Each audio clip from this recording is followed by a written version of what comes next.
Okay, so this is it's week 14 parametrics. We're basically going to be doing these two project or this project here.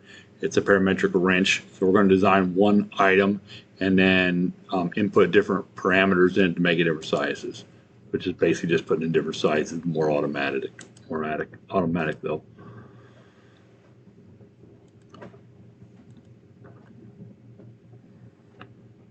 So this one I actually have a little bit of instructions on. They're not the best instructions, but we're going to have video anyway, so it should be fine. Okay. So the way to give you kind of a preface of what we're going to do here, we're going to basically draw these two ends, okay, and extrude them from the center to a thickness, okay. So we're going to draw this end and then this end all at the same time because they're far apart, so they'll extrude real nice. And we'll have a center line across there, and we'll center that up on the origin so it stays centered the whole time. And we'll give it the length, and then, like I said, we'll extrude to the thickness. And then on the plane that splits those, we'll draw an ellipse with an E1 and E2 radius, and extrude it into both of these. Okay, and then that wrench will be done. And the rest of the time we'll just be messing with parameters. So hopefully it'll go pretty good here. Okay. And this one, like I said, this one wrench will work for multiple times. So you can actually type these parameters in as you go, but since we're going to be using Excel on this one, it doesn't actually work. So you definitely do not want to type in, because you can type in length and put equals 4, and it will store that parameter as LGTH, and it'll make it 4 inches, and you can type DIA and equals whatever that is, say it's 1 inch, and it would store that and so forth in the parameters. But it doesn't work on this this project because we're going to link Excel to it. It's kind of a neat thing to do. You can see how you can have an external file actually controlling Inventor, which is kind of cool.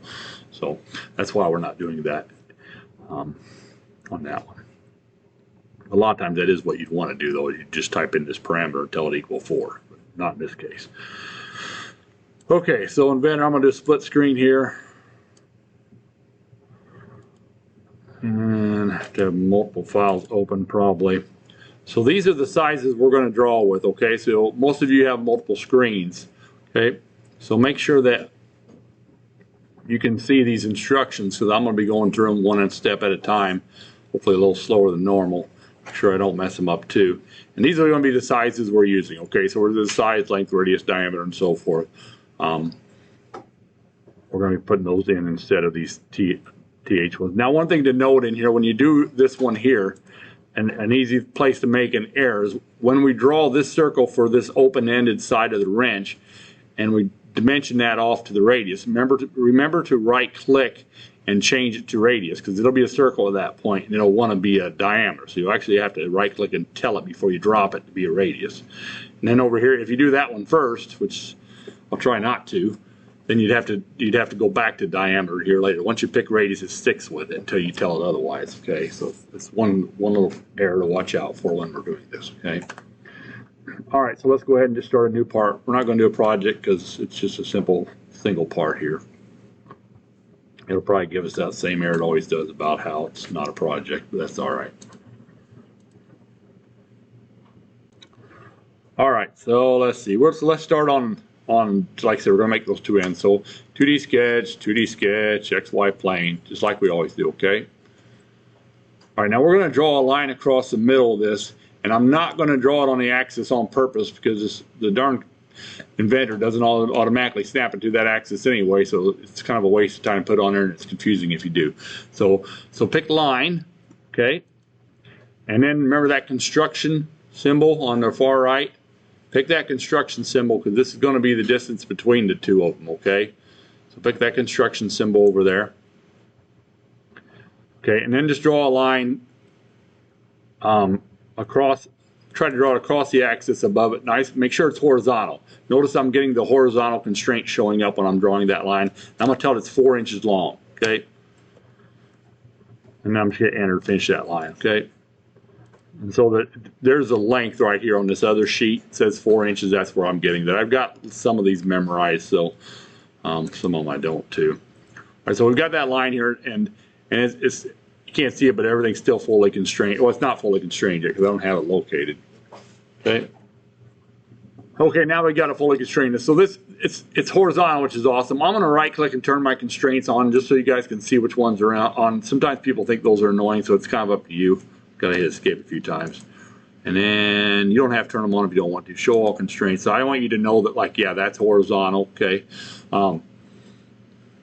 It's interesting is SolidWorks actually keeps them on the whole time. So they're more user-friendly in SolidWorks. You can't pick stuff if you leave them on here.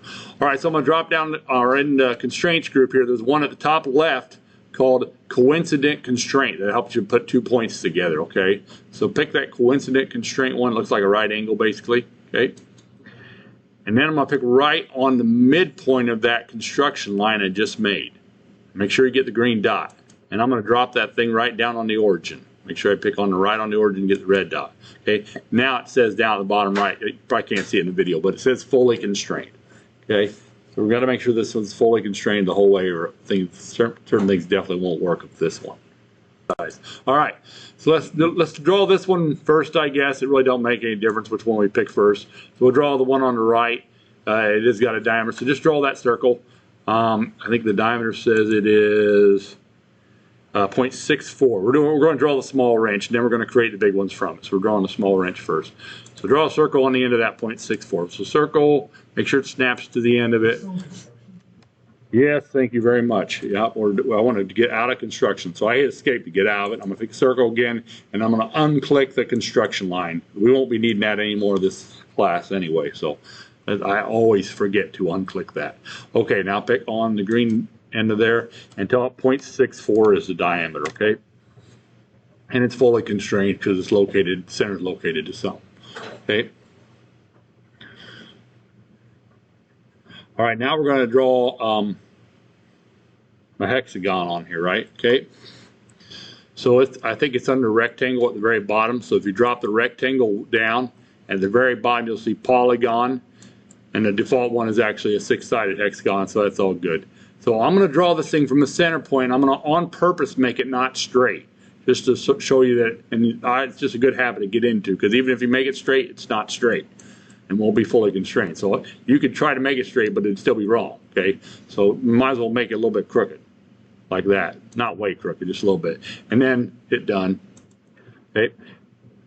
Now we're going to have to put a dimension between the two of these, and it says it's the size. Well, we're doing the 3/8 wrench, so I know it's 3/8, okay? So grab the dimension and pick 2 parallel sides, okay? Any 2 parallel, it doesn't really matter which parallel side you pick, and tell it it's 0.375 or 3/8. Either way, it's 3/8, okay? Because it's 3/8 wrench. All right. And the last thing to fully constrain that was we need to make either a line vertical or horizontal. In the drawing, the top and bottom are horizontal, so let's do the same thing. So grab the horizontal constraint. And remember, once in a while, the horizontal and vertical get flipped, so just because you grab a horizontal, you might have to grab a vertical. Make sure you're getting that. I don't know if you can see it in the video, but there's a little horizontal line I'm getting. You want to avoid that midpoint. You're trying to not pick on points here. You're trying to make that line horizontal, okay? Because theoretically, you could pick a point and another point and make them horizontal, so we don't really want to do that, okay? All right, so this one over here, this one's done. All right, so now we're going to go over here to this next one, other side, basically. So I'm zooming in and out and I'm panning with my middle mouse, right? So I'm going to get this one right here and do it. This one's a little complicated. It's not too bad. Just think of it as 2 circles, and then we'll do 2 tangent lines to the circles at that angle in a little bit, and they'll be parallel, okay? So let's draw the 2 circles first. So just pick a circle, and the first one is size again, so it's 3/8, okay? So 0.375. Oh, let's see here. Don't put a dimension on that one. Okay, if you did already, just escape and undo and do it again. All right, so just pick a roughly about 3/8 diameter, okay? Because the deal is these both are the same. This is size, and this is size.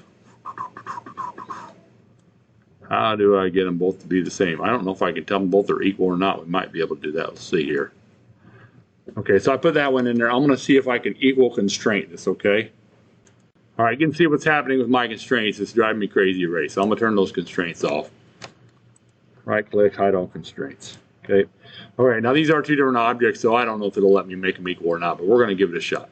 So I'm going to pick the equal button. I'm going to pick this circle, okay, and I'm going to pick and it's not letting me do that. Okay. There are some ways to get around that, and we're going to go ahead and do it because it's important that these two are the same. Okay. So we need to draw a construction line tied to this hexagon, a construction circle. Okay. So pick circle, pick construction line, grab on the center point of this thing. Okay. And grab to the midpoint of one of those sides and make sure you get. Evidently I missed the center point, so I'm trying again here. So circle, there's a green dot, and green dot on the midpoint of this other one. Okay, should have now you have a nice construction circle on there, exactly the same size as that one. Okay, it says 2 dimensions are needed, so I'm going to go actually see what it says. Show all degrees of freedom.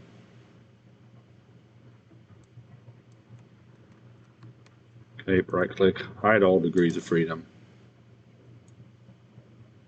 Okay, it doesn't know what diameter that is, even though I told it was on that center. That's what drives you nuts about Inventor. Okay, so what I did was I grabbed that circle and I smashed it down a little bit, okay? So you do the same. And then I'm going to see if it'll let me actually lock those two together with coincident. No, it's not doing that. So my little plan's not working. Okay, I couldn't lock that quadrant down. I might have been able to make a point and force it to work, but tangent will work too. So we're going to use a tangent constraint and lock that down with that. So I'm going to drop that down and pick the tangent constraint. Okay, now I'm pick on this circle, or it doesn't matter what order I go on, and then that line. Okay, now it's fully constrained. It still says 1 dimension is needed, but that's because there's a circle over there. Okay, now I'm going to go up here and do that equal, and it should work now. So there's my equal. Okay, pick on that circle I just drew. Pick on this new one, and see now that one's fully constrained too without a new dimension. I was doing all that work just so I could get out of having another dimension over there, because size is going to control it.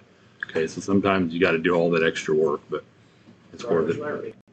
In case I didn't record them, so I'm going to show you how to delete a constraint anyway here. So just watch. So right click, show constraints, and I'm in something, so it didn't work. So right click, show all constraints.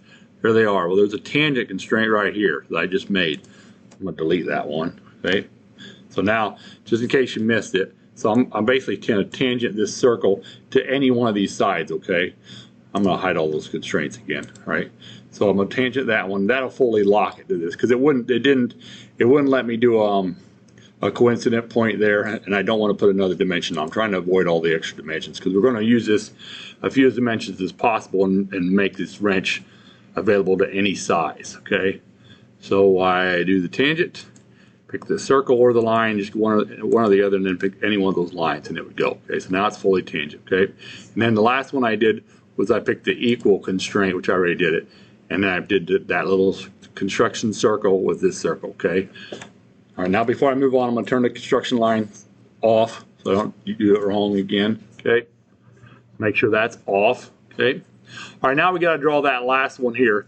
Now this one is different, and you're saying, well, why do we do all that work and make those two different here? Well, typically on a wrench they would be different, so that's kind of why I made them different. Now in this example, I did make them the same size, but that's why I gave this one a rad and this one a diameter. And this isn't a full circle, that's why it's a radius. It's over 180 degrees, so it's debatable whether it should be a radius or diameter. But anyway, all right, pick circle. And grab onto this one, and this one we want to right click on before we drop it. Okay, so I just moved it out, and before I dropped it I right clicked and I picked radius. Okay, and if you did it wrong the first time, just escape and try to do it again.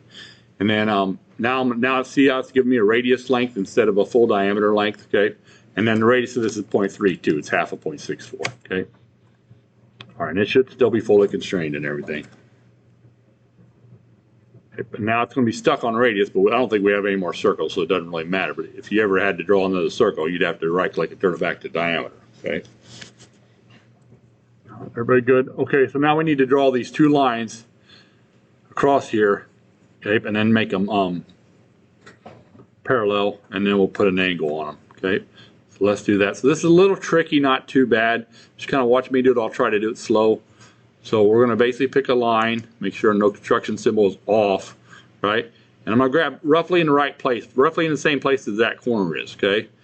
And you don't have to be right on, just close. And if you're careful, it'll let you tangent to it. If it doesn't, you can do it later with the hand. But see, you can see that little dot showing up maybe? That means I've got it, okay? And don't pick up to the quadrant. Make sure you're not on that quadrant. You don't want that. You want tangent. That's why I picked up here a little higher. If you pick right here, you could hit tangent and quadrant at the same time, but you don't want quadrant because it's at an angle. Okay? And we don't want it horizontal either, okay? Because it's definitely not horizontal. Okay, now I'm going to do the same thing on the bottom. Pick up a little high here and bring it down until I see a tangent symbol there. I got it, okay? Like I said, if you didn't get it, you could always go to constraints and force it. There's a tangent there that way too, okay? Okay, so to finish this thing up yet, I didn't do it equal yet, so these two lines, they got to be made, or parallel, I'm sorry, not equal. I think equal as well.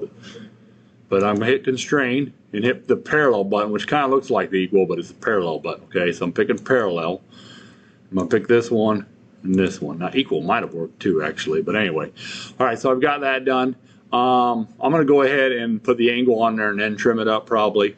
In the old Inventor, when you trim this up, it would lose radiuses, but I think it doesn't do that anymore, so we're going to find out. I'm going to pick dimension, okay, and I'm going to pick on this bottom line, and I'm going to pick on my center construction line there, okay, and until I get my angle, it kind of looks like the example here, okay, trying to get the same example, and I think that's 16, yeah, 16, okay, so I'm going to make it 16, okay. All right, now I'm going to trim those two up.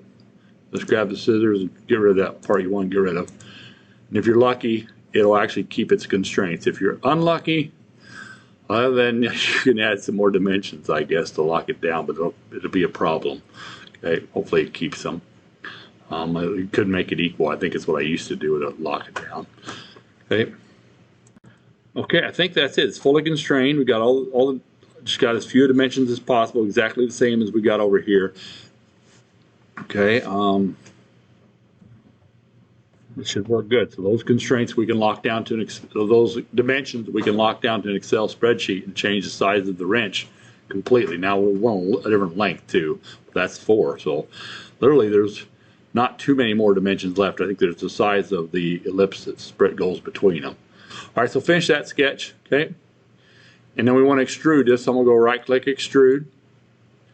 Okay, and I'm going to pick on be careful and pick on the right surfaces that you want. Okay. Okay, just like that. And I'm going to switch it so it's going both directions instead of just on one, so it's be symmetrically split in the middle. Okay. And then the distance, now the distance is important too, so we got to make sure I set that. And it's some weird number, 128.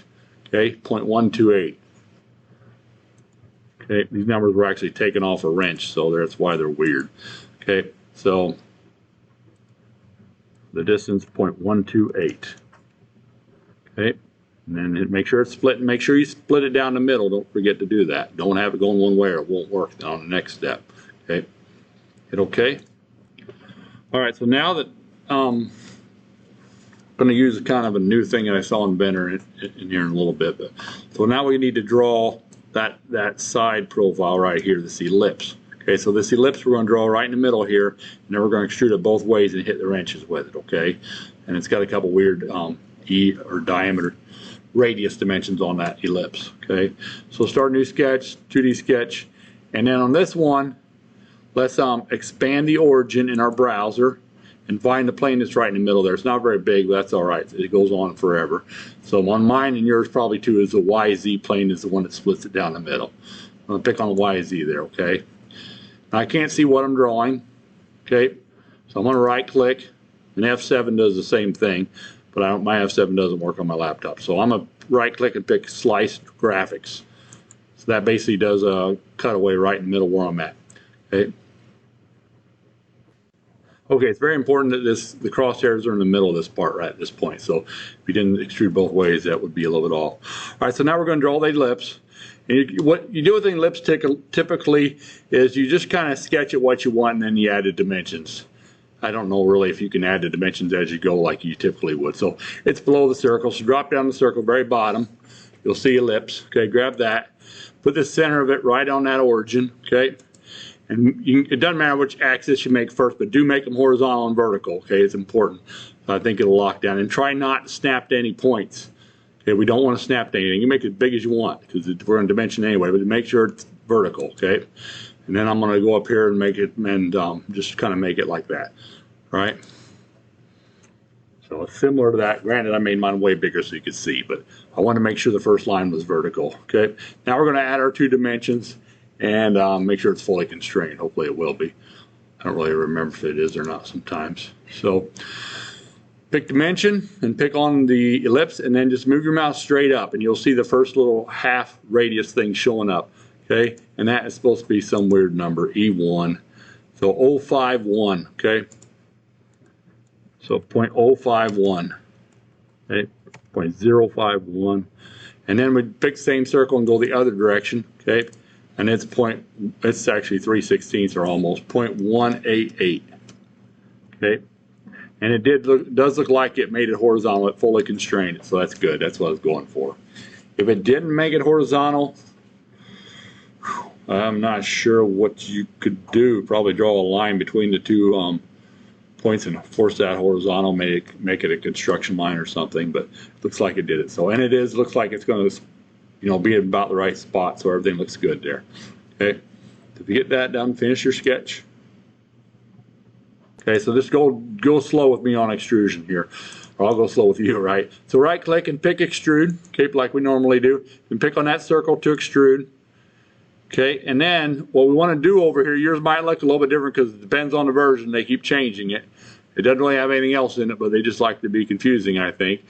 One of the buttons on the old one and the new one is 2, which you can't see the 2 on there, but it looks like it's an arrow going to a flat plane.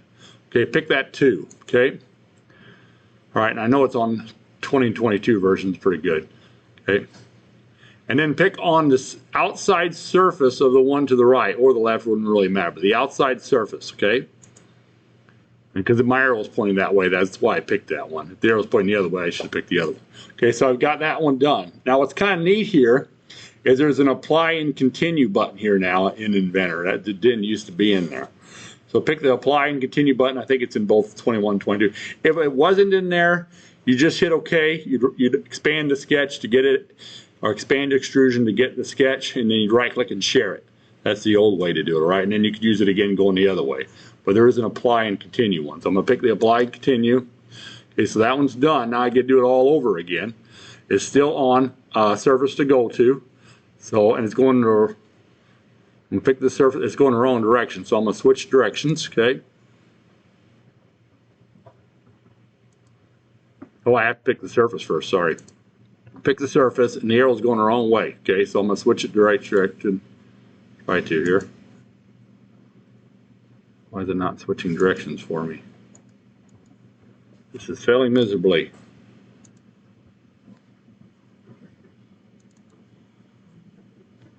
Okay, so that one is in there, and I hit plus. I'm going to spin it so I can see what's going on here. Now it looks like it says select profile again, so I get select profile again. So the error I made was I didn't select the profile again. Okay, so I hit escape and started over. So now the arrow's going the wrong direction, so I picked it doesn't actually change, so maybe the arrows don't change no matter which way. I pick this, it's not letting me pick that surface.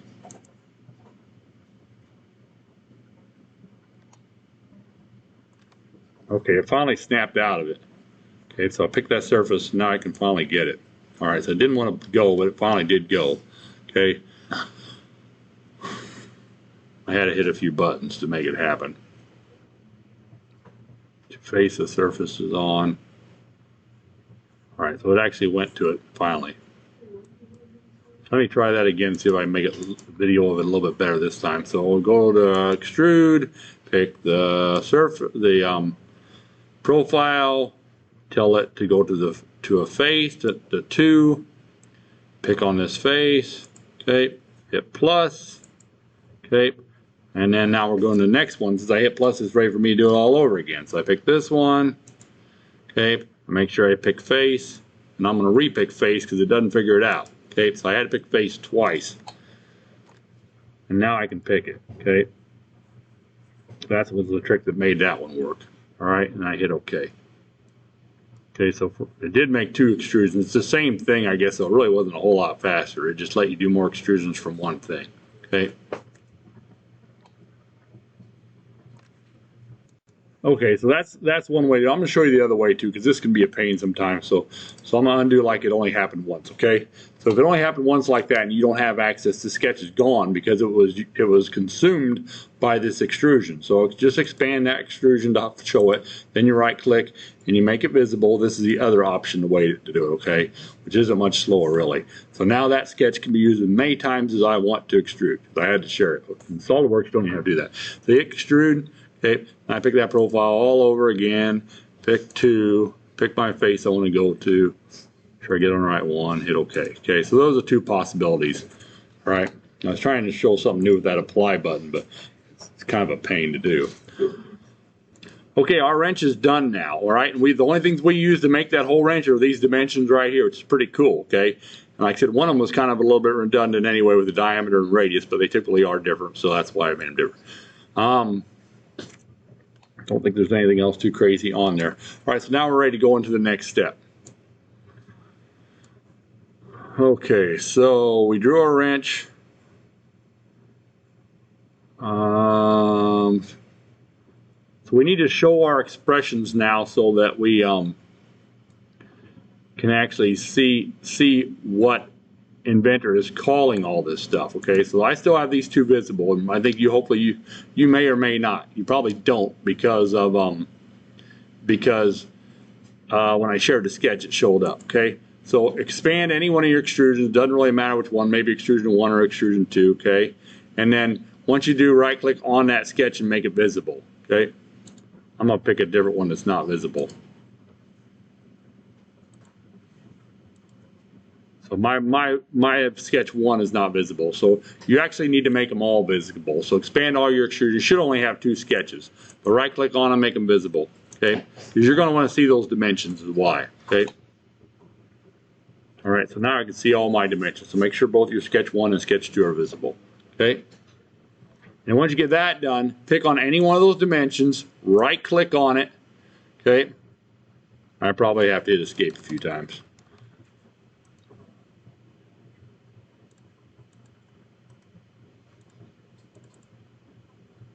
Well, it's not playing very nicely here. There we go. What did I do different that time? Okay, I just didn't look hard enough. All right, so I right-clicked on it, and there's dimension properties. That's what we want, okay? So pick on it, and then right-click and pick dimension properties, okay? All right, now over here in the Document Settings tab, okay? The Modeling Dimension Display, it says Show Tolerance. We want to pick show expression, okay? All right, so show tolerance will show you how plus and minus is different in the value, but we want to show the expression, which is basically going to show us the what Inventor calls that part. Okay, so we hit show expression in the Document Settings tab. Hit apply and OK. Okay, now you can see what Inventor is calling this one, because pretty soon we're going to go into parameters. Okay, and we could have typed as we went. Like instead of like D4 there, we could have typed angle equals 16 and it would still work, okay? And it would actually change the expression into parameters, but it doesn't work with Excel, so we couldn't do that, but usually that's the way I do that in parameters, okay? In a minute, right? See D1, D2, D3, D4, D5, so those are all going to get changed basically to these eventually, okay? Not right away, but right, but they are to begin with. Okay, so now we need to save this thing. Okay, save it as wrench. File, save. Where am I saving it?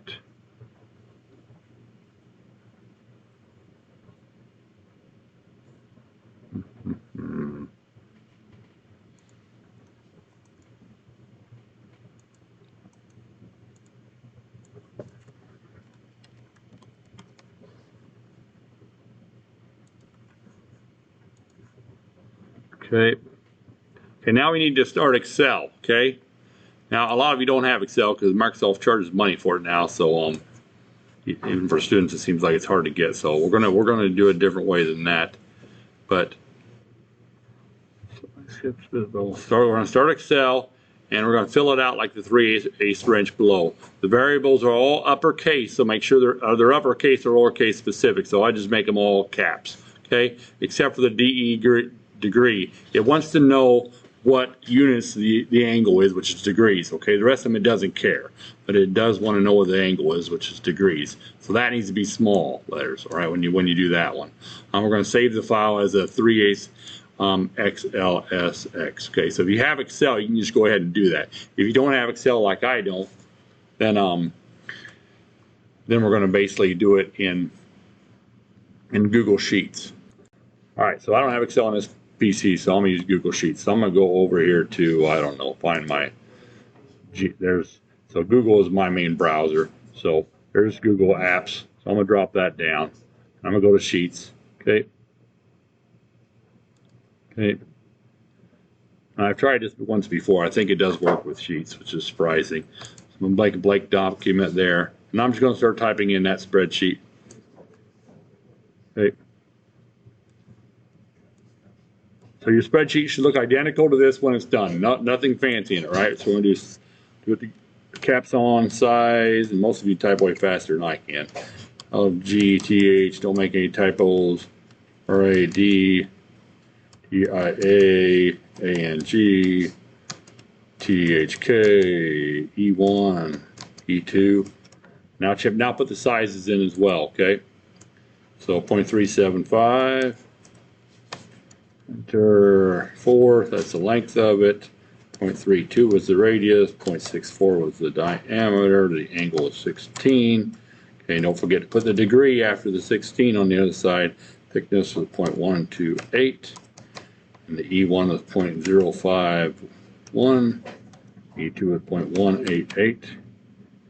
And my 16, I got my small case DEG. Okay.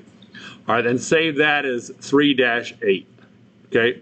And make sure it's a 3-8 because if it's a slash, it won't save because it's Windows rules or you can't save with a slash. So file. So if you're using Google Sheets like I am, you don't really save. You just download the same thing, really, right? So I downloaded that. I'm sure it's in my downloads group. I'm going to go in there and rename it. So date modified, untitled spreadsheet. I've got one here already done. I'm going to delete that one, I think. 3-8. So I'm going to rename this 3-8. Not 3/8, 3-8, because you can't do 3/. Okay. Okay, so now I've got this file. All right, so in a little bit, you're going to open this file and resave it as something else, a different size, and you're going to have to make another version of this same thing, and you're not going to change your drawing or your part at all. Everything will automatically update just by changing the spreadsheet, which is kind of cool. And you could have that wrench linked to a lot of different spreadsheets, okay? So you really don't have to draw this thing once. So this is a simple version, but you can think if you have a more complex project, it would also do the same thing, okay? Okay, so I'm going to minimize all this out or get that out of the way here. Okay, so I've got that all done. All right, so now we're going to go to the parameters. Okay, so the parameters is where basically you link all this kind of stuff together. And it looks a little goofy when you first do it a few times, but it's not too bad after a while. So we've got to link it first, and then we change the equation values to these names below so they all tie together. It's pretty picky, so you can't really, if you mess it up, of course, it won't work. All right, so let's go over to the, it's in the Manage tab. So go to your Manage tab, okay? And on the far left, there's Parameters. Pick Parameters. Okay, and then down at the very bottom left is the Link button. Pick the Link button. Okay, and go find that file wherever you put it. Mine was in Downloads, so.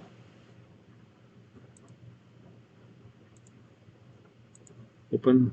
It says it's not project, that's fine. I guess maybe we should have created a project. So now you can see them all down here, okay? So it actually gave all these parameters this. Okay? All right, so now we're going to go up here at the top and we're going to tell it in the equation values, which is this tab, that instead of being 4, this is LGTH. And if you know, notice mine are red, so it's not going to work. Anybody want to guess what I did wrong? That's right. It'll need to be cat. So LGTH. It is case specific. Okay, it should be black. That means it's acceptable there. And the D1, I'm sure that's the diameter, so I'm going to pick DIA. Now there are extra dimensions in here. Whenever you extrude something, you can taper it, and it automatically throws 0 degrees on there by default. So that's what all these 0 degrees are, okay? Everything else should match up with this, okay? We on purpose were very careful to make sure that worked. But there's a bunch of extra ones, 0 degrees, just leave them all 0 degrees because we want them to stay that anyway, okay? Because we don't want them to taper when they're extruded, okay? Now when you make a die, a lot of times for stuff that they're going to dump plastic into, you do have a 2-degree taper on it. That's why it's very important in these softwares to have a taper availability. Okay, so that 375, I don't know which one that is. Okay, that is the size, duh. Okay, size. And the 3.2 is rad. And the 16 degree is A and G. And the 128 is THK. And the 051 is E1. E2. Okay, a couple things for reference that you might run into. So it's very picky. You can't start over in B. You got to start in A. Okay, the columns got to be the first 2 columns. No title, nothing like that. Small degrees. Can't have any spaces in the name. It's very, very, very picky. Okay, so it's got to be just right letters, just right, just like that. Okay. And then it should work just fine, right? If you do it twice, if you link it twice by accident, you'll get a double down there. And you can go up here to third party and delete it and try again, okay? The D0, D12, those are our dimensions basically from our drawing. Remember, they matched that. So there's the D1, the D3, the D4. See all that? And we just told Inventor that they're no longer that size. They are whatever this Excel spreadsheet says that matches this parameter. So we can change those as much as we want and it will automatically update it, which is kind of cool that it's tying those two together. Okay. All right, so the last step of this is we're going to create a drawing of this, if I remember right. So we're going to make a drawing of our wrench, okay? Dimension it fully out like we normally would, okay? Just make it match, make that match that example, except don't put numbers in there instead of like the words, right? So create a drawing just like this, okay? And then after that, we're going to relink it to a new spreadsheet with different sizes. And I'll give everyone a different size. And then that's the one you have to turn in, the second size, okay? All right, so I'm going to do it too here real quick. I'm going to take the video off while I make the drawing though, okay? Done here, save it. Go ahead and create your drawing. Use your template. So I just use the standard A drawing. So make sure you right click on sheet, edit sheet, switch it over to A size so it's not a big old D size, right? Should be using your template anyway here, okay, not the default one. Make sure you include all the center points and center lines, okay? Hopefully remember how to do that. If not, it's in the annotate group. There's center line. I'm going to put a center line between 2 lines that you pick. You can stretch it all you want. There's point. Okay. Any place you have a circle on a flat view, you should have a center point, right? Anytime you're going through a circle, it should have a center line. This one's a little trickier to do.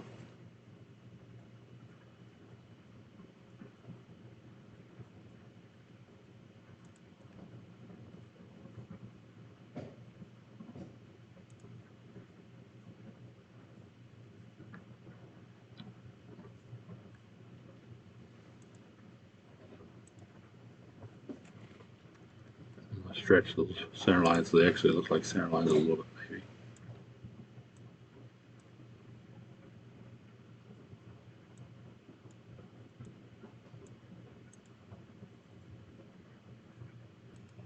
So this view is a section view, so make sure you use that one. Okay. Delete all that text, clean it up a little bit.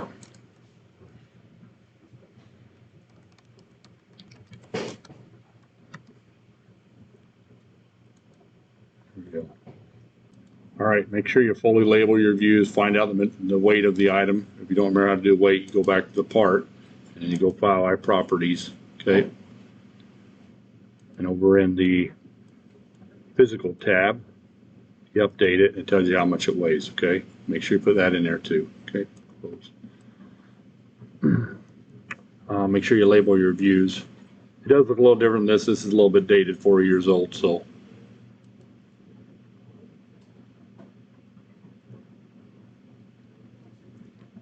So I'm not going to make you do this, but if you want to change the sizes so they actually represent 3/8, which would be 3/7/5, it's pretty easy to do. You can just double click on that. And then over there in the tolerance and precision, you can make it 3 digits. Which is kind of nice for something like that. Okay, so now it says 3/8.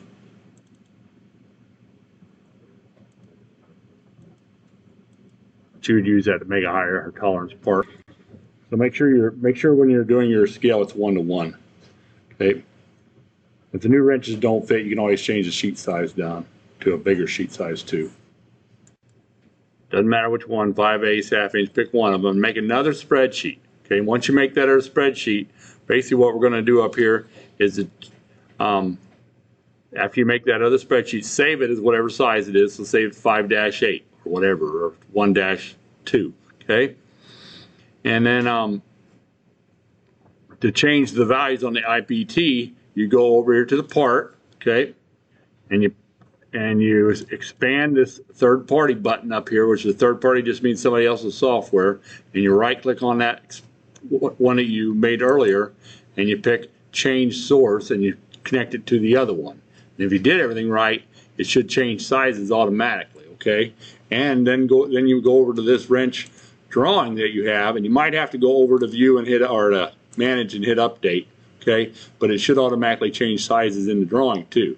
Hopefully if it fits. If it doesn't fit, then just right click and change the sheet size. Now I'm gonna do the same thing, okay? So I created a new one, 5/8, and changed my numbers. I'm gonna download it. Okay, now to link it, go back to the part, third party, where it's on that file, right click, change source, change it to your new one, hit open. Pray I did it right. Should all grow to larger size. Kind of hard to tell in there, but you can go to your parameters and see it, and you can see they all got bigger. Okay, and you can also go to your drawing. I gotta close that up right first. Done. I go to my drawing, and now it didn't update, or did it? No, it didn't. So I'm gonna save it. Well, I probably got to save the other one first. So I'm going to go to part, update it, okay, accept. Errors occurred during update. That's no good. Extrusion could not build.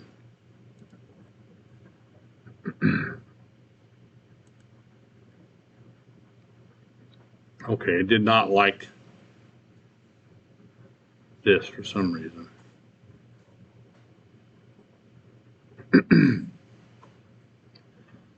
Okay, I probably should have done one extrusion at a time. Maybe that would have worked better. But it definitely lost the extrusion. So you're going to have to fix that. You just double click on the extrusion and kind of redo it a little bit. Okay, so I'm going to pick this face and send it to that one and hit OK. Double click on this one. That face. Hit OK.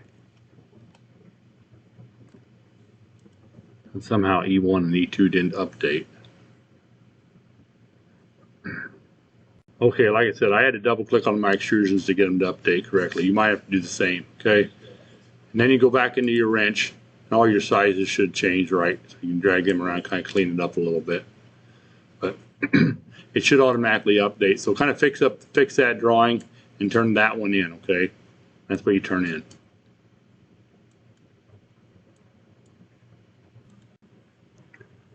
All right, make sure you take the time and you fix all the views in your whole drawing. You have all the information in it, and then go ahead and upload it to D2L when you're done. Okay? Make sure it has the numbers on it.